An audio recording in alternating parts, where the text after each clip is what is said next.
रामपुर गांव में किशन नाम का एक व्यक्ति रहता है। उसका एक छोटा सा परिवार है। उस परिवार में किशन की माँ सीमा और उसकी पत्नी प्रीति, साथ ही उनके 2 बेटियां भी है। कुछ समय की बात है, एक दिन किशन की पत्नी ने तीसरे बच्चे को जन्म देने वाली होती है। उसके साथ में दाई बैठी होती है, जो कि प्रीति को डिलीवरी में मदद कर रही है। घर के बाहर द्वार पर प्रीति की पति किशन और उसकी माँ सीमा बैठी है। साथ ही प्रीति के 2 बेटियां भी वहाँ मौजूद खेल रही है। देख ले किशन, इस बार बहू ने बेटी जन्म दी तो इस घर में मैं रहूंगी या तो बहू रहेगी। हाँ माँ, आप थोड़ी देर के लिए चुप रहेंगी? एक तो ये ससुरी कब से चिल्ला रही है, ऊपर से आप हैं जो मेरा सर खा रही हैं। इधर दाई परेशान होकर कमरे से बाहर जाती है और अम्मा से कहती है, अम्मा बहुत देर हो गई है, बहू को बहुत दर्द भी हो रही है। मैं कह रही हूँ आप किसी डॉक्टर को बुलाए। अगर बच्चा सही समय पर नहीं हुआ तो बहू की जान को खतरा भी हो सकता है। अरे तुम तो ठीक कहती हो, लेकिन डॉक्टर के लिए पैसे नहीं है मेरे पास, और तो भगवान की मर्जी के बिना कुछ नहीं होगा। इस अभागिन को देख तो रही हो ना, हर बार बिटिया ही जन्म देती है। अरे अम्मा, ये सब बहू के हाथ में थोड़ी है, ये सब ऊपर वाले के होंठ में है ना। अच्छा अम्मा, मैं अंदर जाती हूँ और देखती हूँ। दाई कमरे के भीतर चली जाती है और किशन अपने कमरे में जाता है, शराब निकालकर पीने लगता है। फिर थोड़ी देर के बाद बाहर माँ के पास आता है। माँ, आप किसी डॉक्टर को बुलाएं, नहीं तो कुछ ऊंच नीच हो गया तो क्या होगा? इस घर का सारा काम कौन करेगा? और तो इन 2 बच्चियों का क्या होगा माँ? अब डॉक्टर के लिए पैसे कहाँ से लाओ? तू तो कुछ कमा के देता नहीं, उल्टा घर से पैसे ले जाके शराब में खर्च कर देता है। तेरे बाबूजी मरने के बाद जो कुछ बची कुची पेंशन है, उसी से घर चला रही हूँ। मैं तो ये सोचकर परेशान हूँ कि इन 2 बच्चियों का विवाह कैसे होगा। तभी कमरे के भीतर से बच्चे रोने की आवाज आती है। प्रीति ने बच्चे को जन्म देती है और दाई खुशी के मारे कमरे से बाहर आती है। अम्मा के पास आकर कहती है, बधाई हो अम्मा, बहू ने सही सलामत बच्चे को जन्म दी है। अब माँ और बच्चा दोनों सही सलामत है। अब मैं चलती हूँ अम्मा, बहू का ख्याल रखना। अरे रुक, तो सही बताती तो जा, क्या जन्मी है? बिटिया हुई है अम्मा।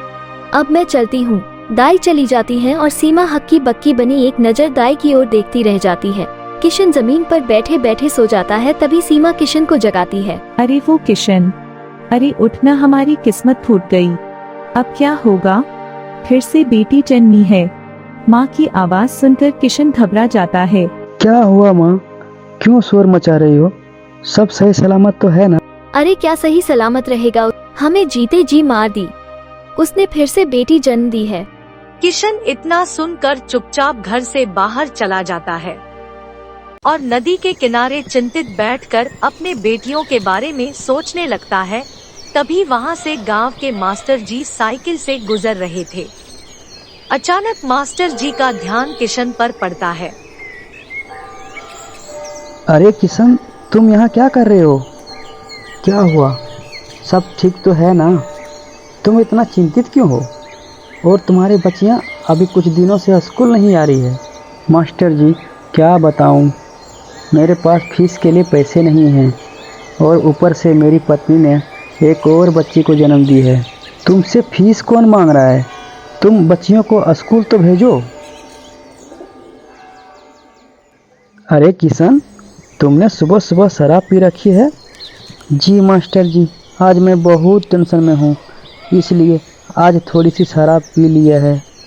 और तुम्हारे टेंशन का कारण क्या है? वो छोटी छोटी बच्चियाँ।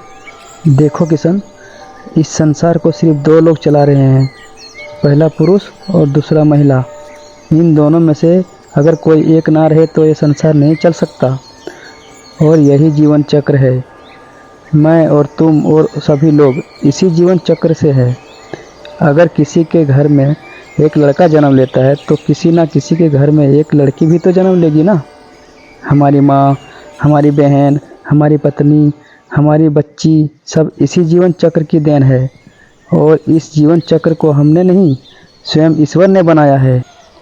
वो सब तो ठीक है मास्टर जी, लेकिन मेरी माँ कहती है कि घर में बेटा नहीं होगा तो वंश कैसे चलेगा? किस वंश की बात करते हो? हाँ, क्या तुम बता सकते हो 1000 साल पहले तुम किस वंश से थे?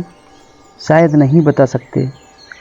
हम अपने घरों में माँ लक्ष्मी, माँ दुर्गा और सरस्वती, इन सारी देवियों को पूजते हैं, पर घर में एक लड़की जन्म ले ले तो हमारी सांसें फूलने लगती है। खैर, मुझे देर हो रही है स्कूल के लिए, मैं चलता हूँ, नमस्कार। इतना समझाकर मास्टर जी चले जाते हैं। किशन भी अपनी साइकिल से अपने खेतों की ओर चल देता है। किशन खेतों में काम करता है। सूरज ढलने के बाद किशन अपनी साइकिल से घर की ओर चल देता है। किशन साइकिल से घर पहुंचता है। घर के बाहर साइकिल खड़ी करके घर के भीतर जाता है। इधर प्रीति खाट पर अपने नवजात शिशु के साथ लेटी होती है। किशन प्रीति के पास जाता है और किशन नवजात शिशु को अपने गोद में उठा लेता है। प्रीति देख के खुश हो जाती है और कहती है, मैंने सोचा था आप बहुत नाराज है बेटी को देख के, आप इसे कभी नहीं अपनाएंगे। नहीं प्रीति, मैं बहुत बड़ा गलती कर रहा था, मुझे ईश्वर भी माफ नहीं करता। आज मैं अपने खेतों में काम करने गया था। अब मैं 3 बेटियों का बाप हूँ, उन्हें पढ़ाना लिखाना भी तो है, और कल से मैं मजदूरी करने के लिए नजदीकी शहर में जाऊंगा। आप सच कह रही हैं? मुझे यकीन नहीं हो रही है। हाँ, मैं सच कह रहा हूँ प्रीति, मुझ पर विश्वास करो। प्रीति गर्व से किशन के हाथ पर अपना हाथ जैसे ही रखती है। किशन का शरीर बुखार से तप रहा था। प्रीति घबराते हुए, आपको तो बहुत तेज बुखार है। नहीं, कुछ नहीं हुआ मुझे, मैं बिल्कुल ठीक हूँ। देख, तुम्हारे बच्चों के लिए राशन लेने दुकान गई थी, तू तो है शराबी, अपने बच्चों के लिए कभी कुछ लाता तो है नहीं। किशन माँ के हाथ से जैसे थैला लेने की कोशिश करता है, बेहोश होकर जमीन पर गिर जाता है। सीमा जमीन पर थैला फेंक देती है और किशन के सर को अपने गोद में लेटा लेती है। अरे, इसे तो बहुत तेज बुखार है। ये सब इस मनहूस बच्चे की वजह से हुआ है। आते ही अपने बाप को खाना चाहती है। हे भगवान, अब मैं क्या करूं? सीमा की शोर सुनकर पड़ोस के एक बुजुर्ग इनके घर में आ जाते हैं। वो बुजुर्ग व्यक्ति किशन के माथे को छूता है। अरे, इसे तो बहुत तेज बुखार है, रुको अभी मैं डॉक्टर को फोन करके बुलाता हूँ। उस व्यक्ति ने डॉक्टर को फोन करता है। तभी सुलेखा नाम की डॉक्टर आती है। किशन खाट पर लेटा होता है और सुलेखा नाम की डॉक्टर किशन का इलाज करती है और इंजेक्शन देती है। तभी सीमा डॉक्टर से पूछती है, क्या हुआ है? डॉक्टर बिटिया, कुछ नहीं माँ जी, खाली पेट काम करने से ये सब हुआ है। बस अभी कुछ ही पल में इन्हें होश आ जाएगा। बिटिया, तुम भगवान बन के आज मेरे बेटे को बचा ली। बहुत बड़ा उपकार किया है तुमने। ऐसा न कहो माँ जी, ये तो मेरा फर्ज है। अच्छा बिटिया, तेरी फीस कितनी हुई? कुछ भी नहीं माँ जी, बस आप अपनी इन दोनों पोतियों को सही समय पर स्कूल भेजते रहना, यही मेरी फीस है। देखी माँ, आज की बेटियां बेटों से कम नहीं होती। मैं भी अपनी बेटी को पढ़ा लिखा के इसी तरह बड़ा डॉक्टर बनाऊंगा।